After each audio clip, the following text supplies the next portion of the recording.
नरेंद्र मोदी तीसरी दफे प्रधानमंत्री बनने जा रहे हैं, लेकिन इस बार वो ताकत, वो दम नहीं रहेगा जिस दमखम से 2014 और 2019 से बीजेपी सरकार चला रही थी, नरेंद्र मोदी सरकार चला रहे थे। इस बार बीजेपी की जो सीटें है वो घटकर 240 हो गई है।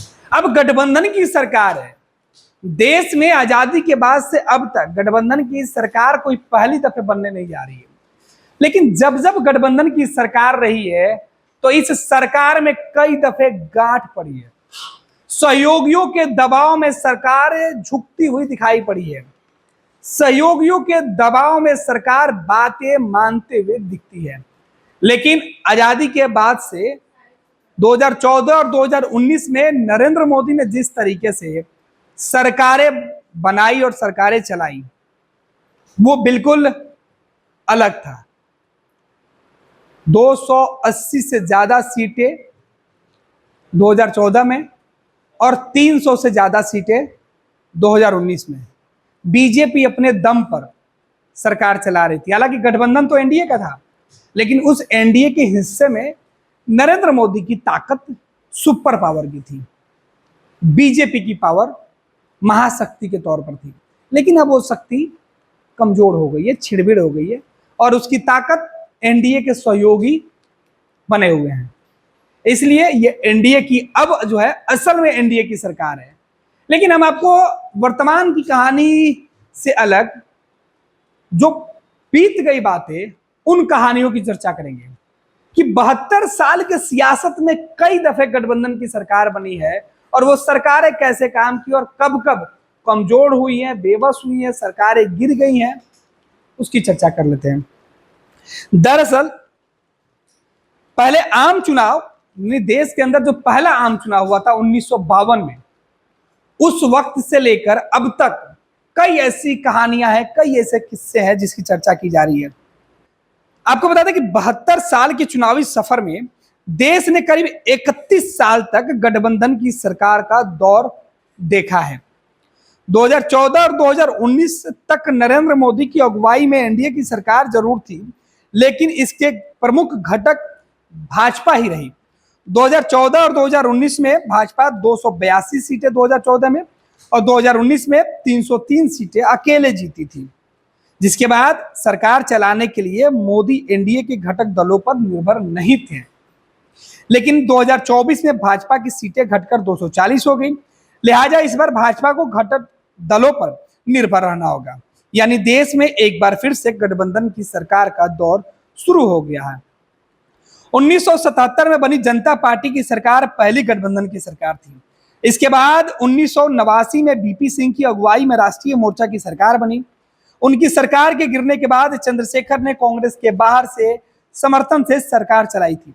1991 में कांग्रेस को 232 सीटें मिली थी, जिसमें पीवी नरसिंहा राव को कई दलों के भरोसे रहना पड़ा था। 1996 के चुनाव के बाद सबसे पहले दल भाजपा के नेता अटल बिहारी वाजपेयी प्रधानमंत्री जरूर बने थे, लेकिन बहुमत नहीं जुटा सके। उनकी सरकार 13 दिनों में ही गिर गई थी।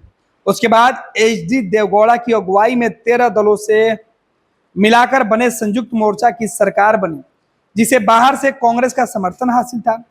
1996 से 2014 तक देश ने गठबंधन सरकारों का लंबा दौर देखा है। आखिर कैसा रहा यह अनुभव, इसकी भी चर्चा करना बेहद ही जरूरी है। दरअसल ये सरकारें कितनी मजबूत थी और कितनी मजबूर थी, ये दिलचस्प रहा। आपको बता दें कि जब 1 जून 1996 से 19 मार्च 1998 तक की जो संयुक्त मोर्चा की सरकार थी, इस दौर में राजीव गांधी हत्याकांड में डीएमके और चारा घोटाले में लालू प्रसाद यादव का नाम आने के बाद गठबंधन की सरकार में कलह शुरू हो गई थी। आपको बता दें कि उस दौर में 2 प्रधानमंत्री देखे गए, पहले एचडी देवगौड़ा और फिर इंद्र कुमार गुजराल।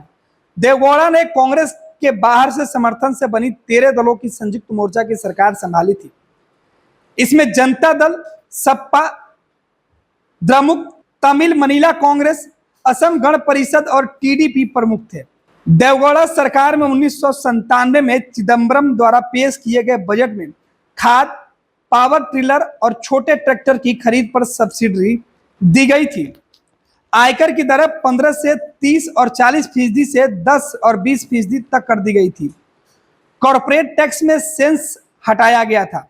इसके साथ ही सार्वजनिक क्षेत्र के उपक्रमों के लिए विनिवेश आयोग की पेशकश की गई थी। देवगौड़ा की सरकार कांग्रेस की मेहरबानियों पर टिकी थी। कांग्रेस अध्यक्ष सीताराम केसरी की अति महत्वाकांक्षी इरादों के चलते देवगौड़ा को 1 साल के पहले ही इस्तीफा देना पड़ा था। यही हाल उनके उत्तराधिकारी इंद्र कुमार गुजराल का हुआ। इसके लिए राजीव गांधी की हत्या की जांच से जुड़े जैन आयोग की रिपोर्ट को कांग्रेस ने आधार बनाया था। रिपोर्ट में घटक दल डीएमके पर उंगली उठाई गई थी। वैसे सरकार के आंतरिक झगड़े भी कम नहीं थे। चारा घोटाले में लालू प्रसाद यादव का नाम आने पर जनता दल के भीतर से ही आवाज उठने लगी थी और लालू यादव को लेकर सवाल भी चले, जिसके बाद यह सरकार भी सवालों के घेरे में रही और खूब खींचतान हुई। भाजपा की अगुवाई में बने राष्ट्रीय जनतांत्रिक गठबंधन यानी एनडीए की सरकार, जिसमें अटल बिहारी वाजपेयी की अगुवाई में 2 सरकारें थी। इसमें भाजपा के साथ अंतर्द्रमुक बीजद, अकाली दल, शिवसेना, टीएमसी और पीएमके जैसे दल शामिल थे। वाजपेयी ने गठबंधन धर्म को महत्व दिया और सहयोगियों के साथ लचीला रुख अपनाने के साथ ही आर्थिक सुधारों को बढ़ाया। उनकी सरकार ने दूरसंचार, बीमा क्षेत्र में सुधार किए, जिसके नतीजे आज सामने हैं। आईटी क्षेत्र में चमक ला दी गई। देश के महानगरों को जोड़ने वाली स्वर्णिम चतुर्भुज योजनाओं ने आधारभूत ढांचों की दिशा में नई राह। वाजपेयी को अपने 2 घटक तृणमूल कांग्रेस और अन्ना द्रमुक के कारण मुश्किलें आई थी। टीएमसी नेता ममता बनर्जी रेल मंत्री थी। वो पश्चिम बंगाल के कुछ बीमार सरकारी उपक्रमों को बंद करने से नाराज थी। ममता बनर्जी को मनाने के लिए वाजपेयी ने पहले जॉर्ज फर्नांडिस को भेजा था। फिर खुद वाजपेयी ममता से मिलने कोलकाता गए थे। इधर जयललिता की भी चाहत थी कि उनके खिलाफ दर्ज मामले वापस लिए जाएं। बाद में उन्होंने नौसेना प्रमुख विष्णु भागवत की बर्खास्ती को लेकर रक्षा मंत्री जॉर्ज फर्नांडिस को सरकार से हटाए जाने की मांग की। मांग नहीं माने जाने पर 1999 में जयललिता ने वाजपेयी सरकार से समर्थन वापस ले लिया। वाजपेयी सरकार विश्वास प्रस्ताव के दौरान महज 1 वोट से गिर गई थी। इधर यूपीए की सरकार में भी कम खींचतान देखने को नहीं मिली। आपको बता दें कि मनमोहन सिंह की अगुवाई में यूपीए ने 2004 और 2014 तक सरकारें चलाई। कांग्रेस की अगुवाई वाले संयुक्त लोकतांत्रिक गठबंधन यूपीए में कांग्रेस के साथ एनसीपी, राजद, लोजपा, डीएमके, टीएमसी, टीआरएस, झामुमो जैसे कई दल शामिल थे। यूपीए सरकार को वाम दलों का बाहर से समर्थन हासिल था। यूपीए सरकार में कई लोगों के संवैधानिक अधिकारों से संबंधित कई ऐसे सुधार के काम हुए। इसके लिए कई अहम कानून बनाए गए, जिसमें शिक्षा का अधिकार, सूचना का अधिकार, वन अधिकार, खाद्य सुरक्षा, भूमि अधिग्रहण, पुनर्वास और पुनर्स्थापन अधिनियम अहम है। मनमोहन सरकार पर शुरू से ही घटक दलों का दबाव नजर आया, जिससे कई फैसले प्रभावित हुए। 2G स्पेक्ट्रम से संबंधित 122 लाइसेंस आवंटन और कोयला खदानों के आवंटन से जुड़े कथित घोटाले से सरकार की लोकप्रियता घटी। पहले दयानिधि मारन संचार मंत्री थे, उनकी जगह बाद में द्रमुक ने ए राजा को मंत्री बनाया था। वहीं झारखंड मुक्ति मोर्चा के सुप्रीमो शिबू सोरेन ने 2004 से 2006 के दौरान 3 बार कोयला मंत्री बने रहे, क्योंकि यह उनका पसंदीदा मंत्रालय था। यह स्थिति इसलिए बनी क्योंकि सोरेन को कुछ पुराने मामलों के कारण मंत्री पद छोड़ना पड़ा था। वहीं यूपीए 2 पर नीतिगत गणना के आरोप लगे और उसके बाद यूपीए की सबसे बड़ी हार 2014 के चुनाव में निकलकर सामने आया और वही हाल 10 साल के बाद फिर से दिखाई पड़ती हुई दिख रही है। लेकिन 72 साल पहले की कहानी और आज के राजनीतिक की कहानी में कई अंतर हैं। आज से पहले यानी 10 साल पहले जब नरेंद्र मोदी की सरकार नहीं थी और देश में गठबंधन की सरकारें चलती थी, उस वक्त नरेंद्र मोदी और अमित शाह जैसे बीजेपी के अंदर कद्दावर नेता नहीं हुआ करते थे, जो अपने फायदे के लिए, सरकार चलाने के लिए, बीजेपी को सत्ता में रखने के लिए किसी भी प्रकार के एन केन प्रकरण करने से थोड़ा भी हिचक नहीं करते हो। आज नरेंद्र मोदी और अमित शाह की जोड़ी प्रामाणिक तौर पर देखी गई है। आज देश में भाजपा गठबंधन की सरकार में तो शामिल है, लेकिन शर्त बीजेपी की रहेगी।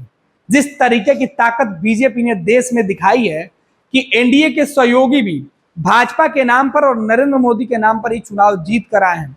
लिहाजा नरेंद्र मोदी और अमित शाह चाहेंगे कि सहयोगी उनके साथ तो रहें, लेकिन वो अपनी जो ताकत है वो सरकार पर नहीं दिखाएं और साल जो 72 साल में जो 32 सालों तक दिखाई दिया उस तरीके की तस्वीरें नहीं दिखे। यानी 32 सालों में जो गठबंधन की सरकार में देखने को मिला वो इस नए गठबंधन की सरकार में तीसरे दफे नरेंद्र मोदी के सामने नहीं आए, क्योंकि दो दफे 2014 और 2019 में नरेंद्र मोदी ने जिस सफलता से, जिस कॉन्फिडेंस के साथ उन्होंने सरकार चलाई है, 2024 में वो उसी भरोसे को कायम रखने की कोशिश करेंगे। लिहाजा अपने सहयोगियों से ज्यादा बीजेपी और नरेंद्र मोदी अमित शाह ने उन लोगों को भी साथ लाने की कोशिश की जो उनके खिलाफ चुनाव के मैदान में उतरे लेकिन जीत हासिल करके संसद पहुंच गया। ऐसे में नरेंद्र मोदी और पूरी बीजेपी की कोशिश ये होगी कि सहयोगी अगर नाराज भी हो तो उनका असर, उनकी नाराजगी का असर सरकार के सेहत पर न पड़े और इसके लिए पहले से ही प्लान बी और सी को तैयार रखा गया है।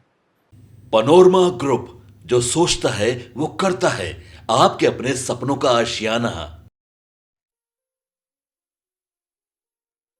ये लो मुंह मीठा करो, आज मैंने अपना जॉब छोड़ दिया, अब हम पूर्णिया वापस जाएंगे। जॉब छोड़ दिया है? मतलब ये घर कैसे चलेगा? हम करेंगे क्या? और माँ बाबूजी क्या बोलेंगे? इसलिए मैं एक और मिठाई का डब्बा लाया। अपने बिजनेस के लिए लोन अप्रूव हो गया। अरे लोन अप्रूव हो गया वो तो ठीक है, लेकिन पूर्णिया में हम रहेंगे कहाँ? अपना घर भी तो नहीं है वहां। इसलिए तो एक और मिठाई का डब्बा अलग से लाया हूं। हमने पूर्णिया में घर ले लिया है, पूर्णिया के ई होम्स पैनोरमा में। पूर्णिया में पैनोरमा ग्रुप लेकर आए हैं ई होम्स पैनोरमा। बड़ा घर, आलीशान जिंदगी और अत्याधुनिक सुविधाओं के संग। अरे अरे, अब क्यों मुंह मीठा करवा रही हो? क्योंकि हम घर वापसी जो कर रहे हैं। घर वापसी की खुशी पूर्णिया में ई होम्स पैनोरमा के संग। E homes panorama, luxurious lifestyle redefined.